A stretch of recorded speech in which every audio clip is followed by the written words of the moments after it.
what's up everyone? GameDad here, coming at you guys with the final part of my Xbox One collection series. That is part 4. If you haven't checked out the other 3 parts from the past 3 weeks, please be sure to go ahead and do that. And with that, let's dive into the video. And first up, we have Rise of the Tomb Raider, released by Crystal Dynamics in 2015. And I gotta be honest, this one was my favorite out of the trilogy. This game was absolutely fantastic, and I had a blast playing it. I went through and I collected everything that I could possibly find, and 100% of the campaign on this. Excellent game.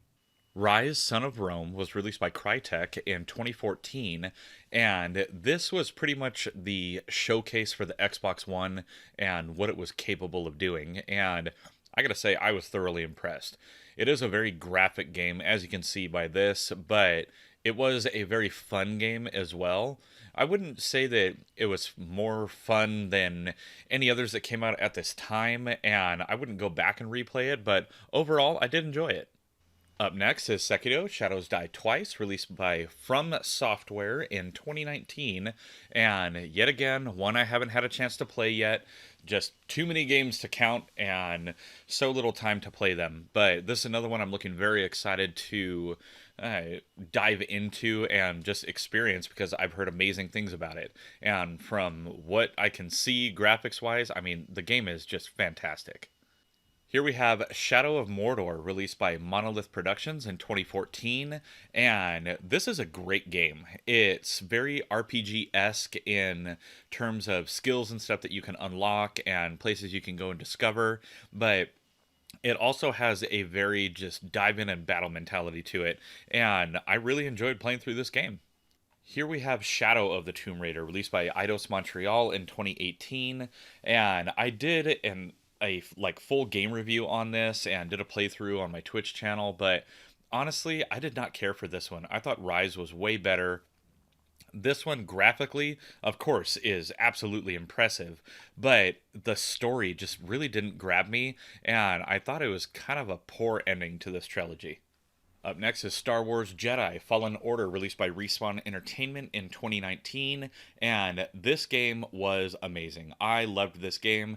If you want to just play through the story, sweet, play through the story. If you want to go on a collectathon and go completionist style, definitely do it. It has it.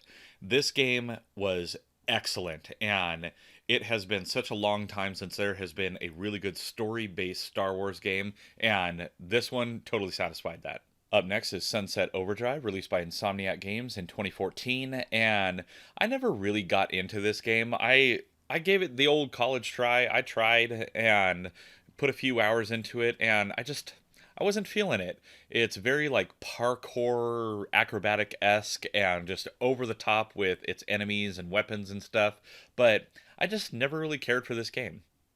Up next is Titanfall, released by Respawn Entertainment in 2014, and this game was good. I didn't know going in that it was going to be online multiplayer only and that there wasn't really any kind of a story or anything, because the quote-unquote story is you play through one faction playing online a bunch, and then you play through the other faction playing online a bunch, and that's pretty much it. I mean, it was fun, but I like story games. Enter Titanfall 2, released by Respawn Entertainment in 2016, and this is everything I liked about the first Titanfall, made it all better, and they actually added a story to this one. I love story games. I don't really care for just playing online multiplayer. I want to be immersed in a game, and this really helped me do that. So, props to you, Respawn. I enjoyed Titanfall 2. Here is Tomb Raider Definitive Edition, released by Crystal Dynamics in 2014, and this is the game that kicked off the most recent trilogy for Tomb Raider, and it was a great game.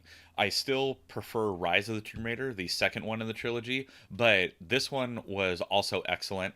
I think it's just in this one, Lara Croft, she's so naive. She isn't developed into the Tomb Raider yet or anything like that, and yeah. Up next, we have Trials Fusion, released by Red Lynx in 2014, and if you've got time to kill, this is a great game to kill it on.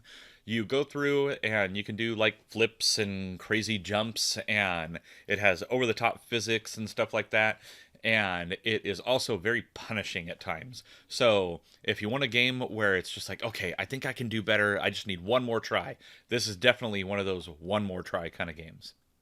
Up next is Watch Dogs, released by Ubisoft Montreal in 2014, and I heard Watch Dogs 2 was better, but I don't know, I couldn't really get into this game. It felt just like every other kind of game that was out at the time, except with hacking. And I mean, it was okay. Not really my cup of tea. I didn't really care for it.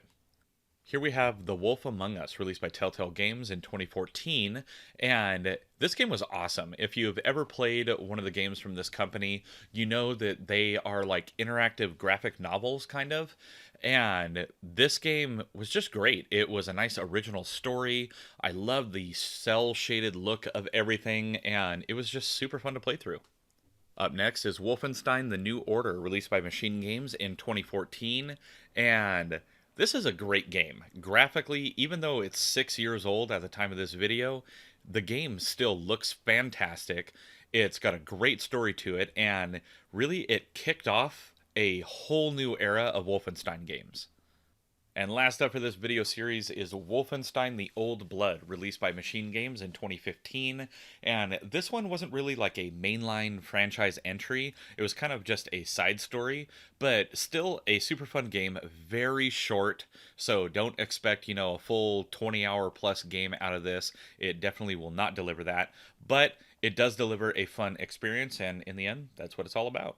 And that's a wrap, everyone. That is everything, all 4 parts of my current Xbox One collection. Now, it's not as big as some of the other collections that I have as far as different consoles and stuff, but I think it's a pretty good one so far. If you have noticed, however, any games that are missing on the list, let me know down in the comments below. I would love to hear about it, and I'd love to add it to my ever-growing list of games that I'm on the hunt for. And while you're down there, please be sure to also hit those like and subscribe buttons, as well as that little notification bell so you can alert every time I got a new video coming out. Now, as always, I'm GameDad. I thank you guys for watching, and I'll catch you later.